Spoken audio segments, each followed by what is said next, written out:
Pedro, um dos assuntos mais quentes, mais prementes aí do dia é a divulgação desse relatório numa comissão lá do Congresso americano, uma comissão dominada lá por republicanos, deputados mais ligados ao Trump, Donald Trump.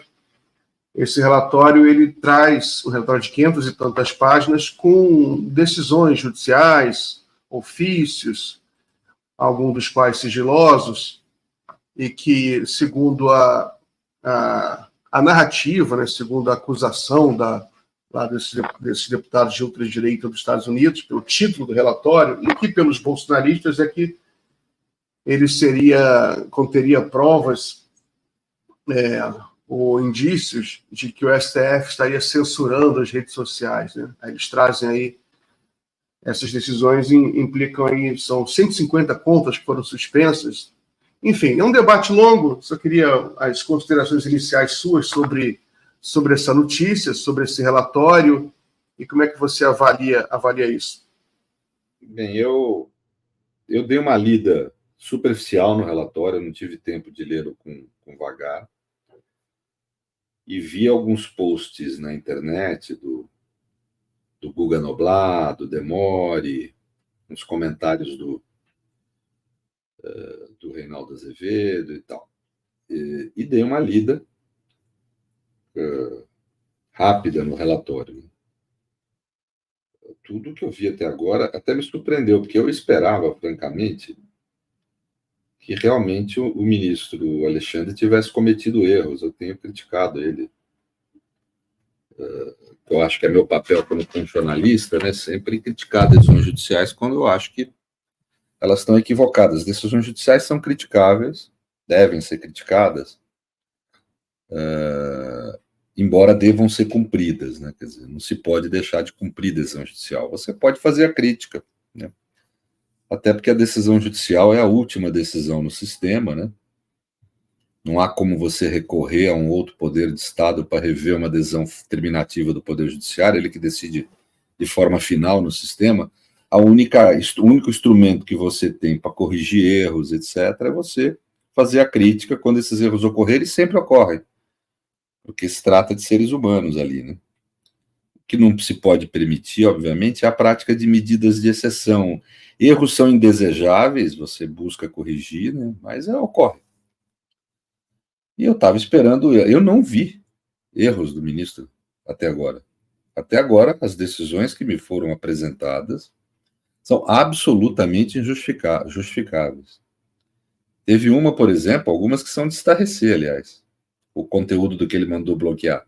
É de estarrecer se achar que isso tem, eu falo, que tem algum sentido de proteção de liberdade de expressão nelas. Uma, por exemplo, que eu postei no Twitter agora, uma entidade se apresenta, um perfil se apresenta como sendo da Ordem dos Advogados Conservadores do Brasil. Veja que usa integralmente o nome Ordem dos Advogados do Brasil, que é o nome da OAB, uma instituição oficial, uma instituição da democracia, que congrega os advogados e faz a defesa do direito de defesa, dentre outros. Uma instituição oficial, uma autarquia estatal. E o seu nome é usado integralmente de forma falsa. E para veicular fake news, inclusive com imagens falsas, para atacar o judiciário. Isso é que era o objeto do... A OAB Federal, e eu estou falando da verdadeira, a verdadeira OAB Federal pediu ao ministro que suspendesse a veiculação da notícia. O ministro, obviamente, concedeu. Eu postei isso no Twitter, teve rapazes que foram lá me criticar, rapazes de extrema-direita, evidentemente. Não, mas deveria esperar o devido processo legal. Eu falei, mas de onde que esses meninos tiram isso?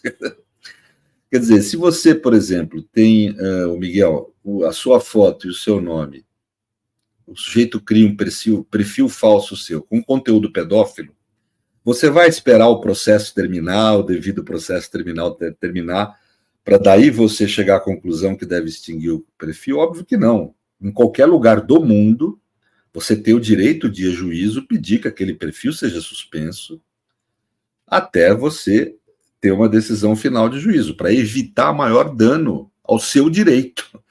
Né? Imagine te pôr como uma pessoa pedófila na internet por um perfil falso seu.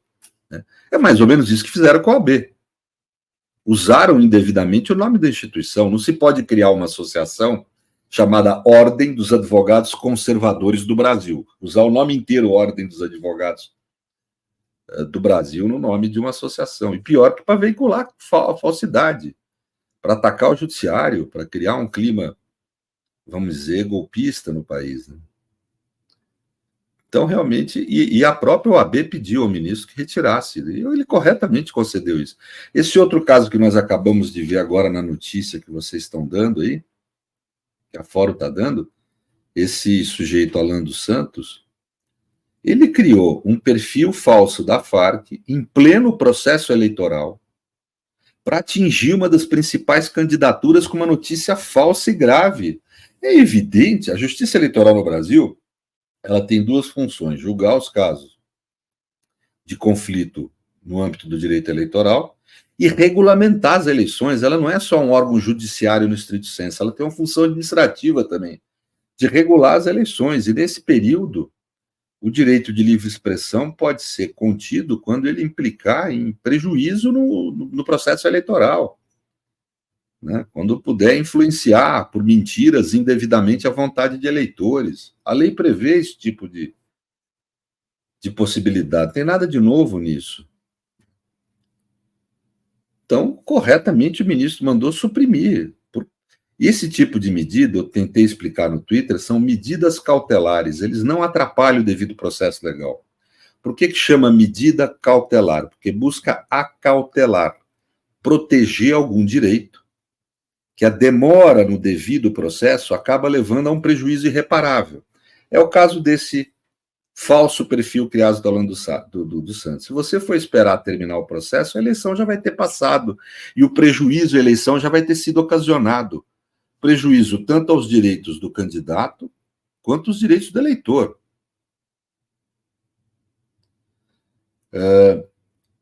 Também no caso da Ordem dos Advogados do Brasil, se for esperar a decisão final, vai ficar aí sendo usado indevidamente o nome da instituição para uma notícia falsa e criminosa. A OAB está correta ao pedir essa liminar. Veja que interessante.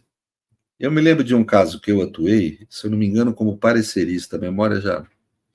que a Folha de São Paulo, sim, o jornal Folha de São Paulo, entrou com uma medida na Justiça, pedindo uma liminar para suprimir a veiculação de um site de sátira.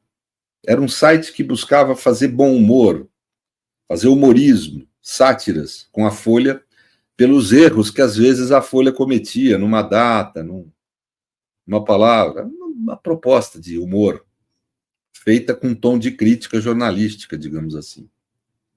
Pois a Folha, como o nome desse site era a Falha de São Paulo, foi o nome que foi dado.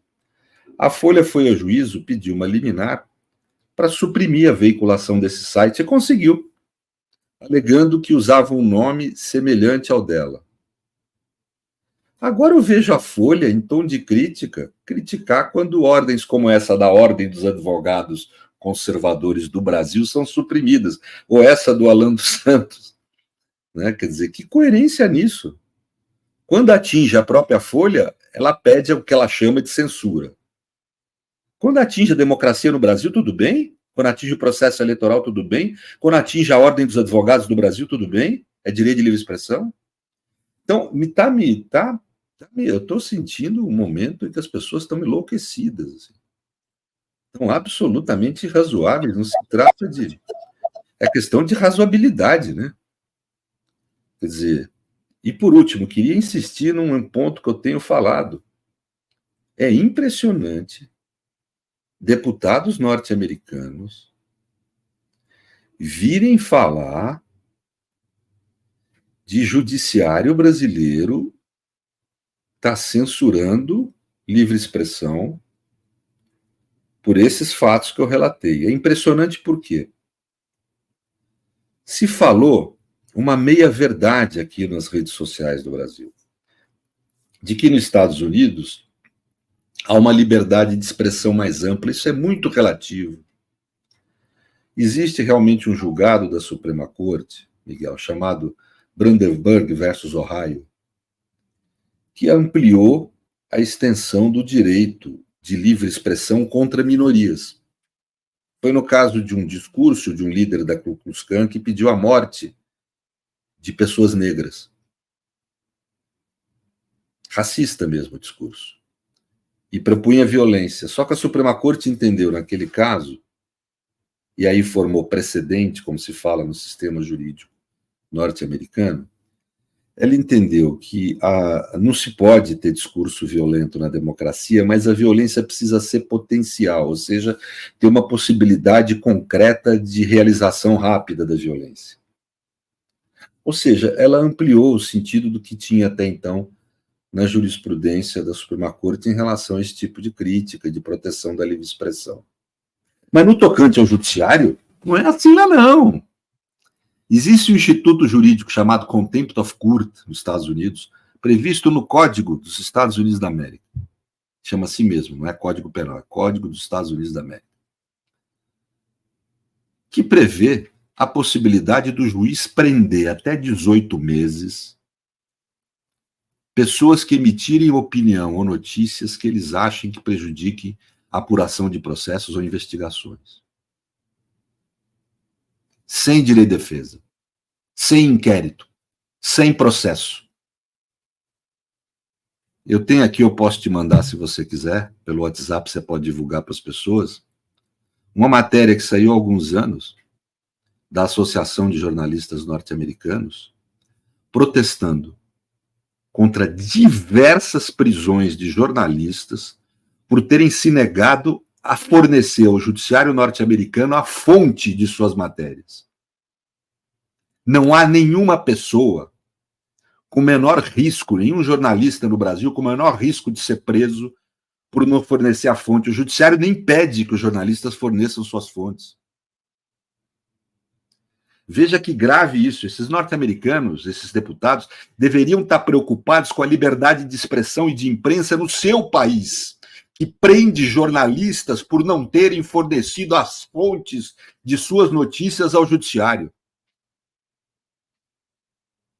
Se você me permitir, Miguel, eu vou mandar para você o manifesto da Associação Norte-Americana de Jornalistas aqui,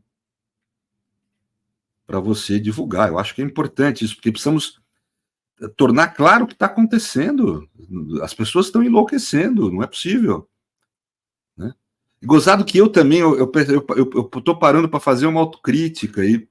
Eu imaginei que eu ia ver ataques à livre expressão quando começasse a ser divulgadas essas decisões, porque, francamente, sempre tive uma impressão do ministro Alexandre de ser um sujeito meio autoritário, para ser franco. Mas não é o que eu estou vendo, e as pessoas estão enlouquecendo. A mídia brasileira está fazendo algumas concessões aí, e me parece um erro fazer concessões nesse tema, porque realmente não está aparecendo nada